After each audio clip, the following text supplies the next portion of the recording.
Baik, para pemirsa sekalian, terutamanya, dosen kami mata kuliah Toksikologi Pangan, program Doktor Ilmu Pertanian bidang pangan, Ibu Doktor Hotnida Sinaga,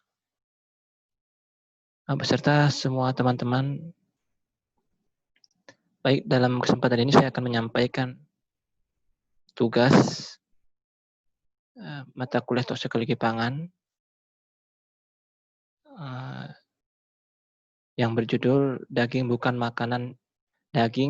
pangan yang aman ditinjau melalui HACCP.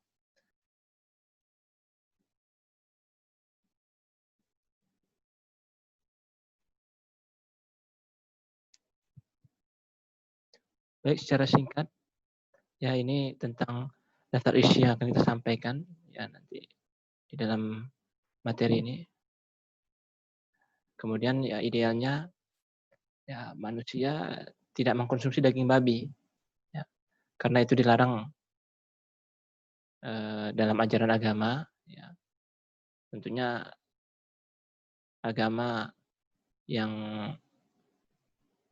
memiliki kitab suci ini melarang makan babi ya, terutama agama Islam, dan berakibat buruk bagi kesehatan ya.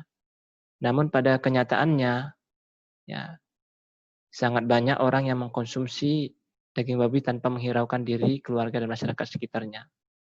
Nah, ini ada terjadi kesenjangan antara yang seharusnya ya kita lakukan, kita konsumsi dengan fakta yang terjadi di lapangan, yang menyebabkan timbulnya berbagai masalah kesehatan, berbagai penyakit muncul, pencemaran lingkungan, keamanan pangan, dan hubungan sosial masyarakat.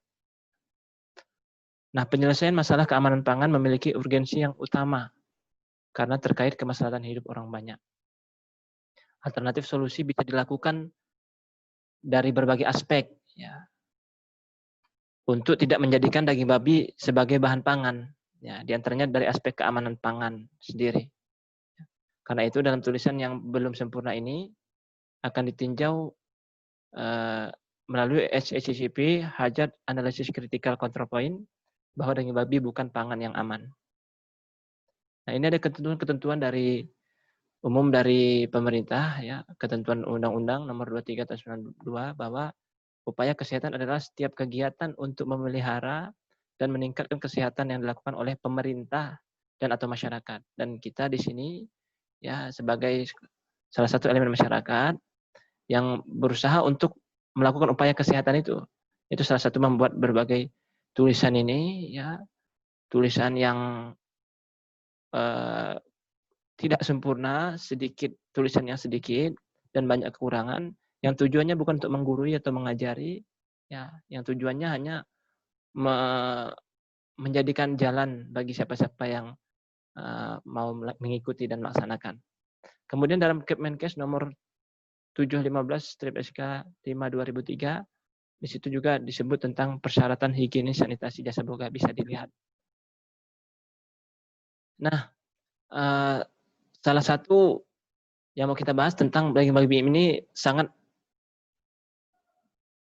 mencemari ya, bahan pencemar makanan ya, karena di dalamnya menurut data prevalensi ya dari jurnal internasional ya, di dalam lampiran nanti bisa dilihat di daftar pustaka nomor 1, jurnal internasional ini salah satu jurnal internasional, data prevalensi ya, artinya data prevalensi berbagai bakteri patogen dalam babi ya, yaitu sebagai berikut ini, banyak bakterinya. Ada Aeromonas hydrophylla,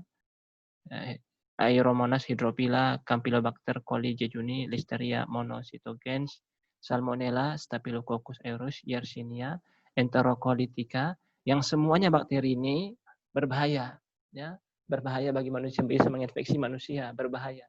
Mulai tingkat bahaya yang paling yang kecil, menengah, sedang, menengah, sampai yang mematikan. Ini sangat berbahaya untuk kita masuk ke dalam tubuh kita. Dan ini dibawa oleh daging babi ya, ada pada daging babi, tumbuh di daging babi dan bisa mencemari makanan kita yang lain juga, sehingga berbahaya untuk kita konsumsi. Nah, bakteri berbahaya pada daging babi itu memiliki kemampuan tumbuh dan daya tahan. Ini menurut jurnal itu juga. Ya, jadi dia bisa tumbuh, berkembang, bisa bertahan ya pada kondisi kritis sekalipun. Ya. Bahkan jika hanya tersentuh, ya, belum dimakan, jika hanya daging itu tersentuh ke suatu wadah, ke badan kita, hanya tersentuh saja, itu bakterinya sudah bisa tumbuh dan memiliki daya tahan untuk berkembang. Ya. Nah, selanjutnya pada penelitian di jurnal internasional Genomics, kalau tak silap saya, nanti bisa dilihat di lampirannya, ya, International Journal, Genomics nama jurnalnya. Di tahunnya, saya lupa, nanti lihat di daftar pusakanya. Ya. Jadi kromosom babi itu memiliki tingkat homologi yang tinggi, yaitu apa, dasar kesamaan dengan kromosom manusia. Maka dikhawatirkan segala sifat penyakit, ya, virus yang bisa tumbuh di babi. Maka itu sangat kemungkinan untuk tumbuh di manusia. Watak pada babi, penyakit yang ada pada babi, bisa dikhawatirkan tumbuh pada manusia. Karena dia sangat cocok berkembang dalam tubuh manusia.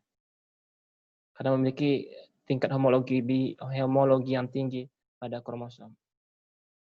Bahkan dikhawatirkan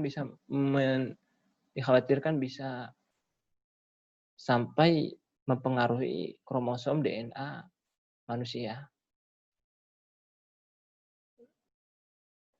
Selanjutnya daging babi menurut jurnal internasional juga, ya, ini dalam daftar pusaka nomor 2, daging babi membawa parasit 3T, ya, yang begitu berbahaya, ya, yaitu 3T, Toxoplasma gondii, Trichinella, dan Taenia. Ya, ini Toxoplasma gondii ini organisme bersel satu protozoa yang bertindak sebagai parasit. Ini berbahaya.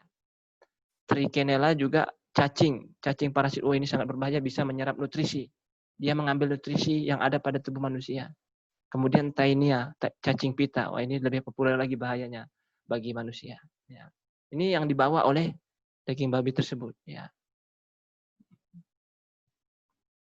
Nah, pada jurnal internasional juga disampaikan bahwa bahaya parasit zoonosis. Ya, apa itu parasit zoonosis?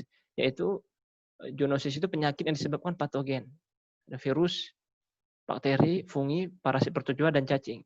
Yang secara signifikan bisa berbahaya bagi orang yang memakannya. Ya. Menurut jurnal itu juga, ya, dipublikasikan di jurnal internasional ini, bahwa bahaya daging babi ini menjadi endemik. Ya. Kalau pandemik itu bahayanya secara mendunia. Ya. Kalau endemik ini berbahaya secara per skop negara kah, wilayah kah, yang mana dia mengkonsumsi ini, mengembangbiakkan babi ini, mengkonsumsi babi ini secara signifikan, maka itu menjadi endemik. Bahaya yang menyebar di wilayah itu, di daerah itu. Bahkan kemungkinan saja endemik ini bisa meningkat jadi pandemik. Ya, bisa memungkinkan. Bahkan diprediksi 10 tahun ke depan akan terus meningkat bahaya dari daging babi ini. Dari segi aspek kesehatan orang penjamah makanan yang memakannya. Ya. Nah, dari segi higien dan sanitasi dan proses masak makanan, ya, proses penyimpanan makanan daging babi dengan pembekuan, proses pemasakan dengan panas pun ternyata tidak membunuh parasit pada babi itu secara keseluruhan, sehingga tidak aman untuk dimakan. Ya, tidak aman. Bahkan sampai saat ini penulis belum menemukan hasil penelitian yang terpublikasi secara nasional atau internasional yang menunjukkan daging babi itu sebagai pangan yang higienis, aman, dan sehat untuk dikonsumsi. Bahkan sebaliknya, bahkan tidak aman, tidak higienis, dan tidak dianjurkan, ya, bagi kesehatan untuk mengkonsumsinya. Sehingga dapat disimpulkan bahwa melalui tulisan singkat ini, publikasi singkat ini, ditinjau dari sebagian aspek HACCP, Hazard Analysis, Critical Control Point, maka daging babi bukan makanan. Ya, maka daging babi bukan makanan yang disarankan untuk dikonsumsi karena tidak aman bagi tubuh manusia dan lingkungan sekitarnya. Mudah-mudahan tulisan ini bermanfaat, bisa melindungi kita dari segala penyakit, virus berbahaya, penyakit menular, dan disehatkan kita, keluarga kita, beserta masyarakat kita terselamatkan dari berbagai penyakit-penyakit yang tidak mampu kita mengatasinya. Baik, selamat melaksanakan, bagi yang melaksanakan, bagi yang masih mau, ya, yang masih ragu, silakan diteliti lebih lanjut. Dan bagi yang sudah yakin, silakan ditingkatkan keyakinannya. Sama-sama kita berupaya supaya masyarakat kita sama-sama dalam keadaan sehat, terselamat dari toksik-toksik yang berbahaya. Terima kasih. Assalamualaikum warahmatullahi wabarakatuh. Ya, selamat sehat untuk semuanya. Salam sehat untuk semuanya.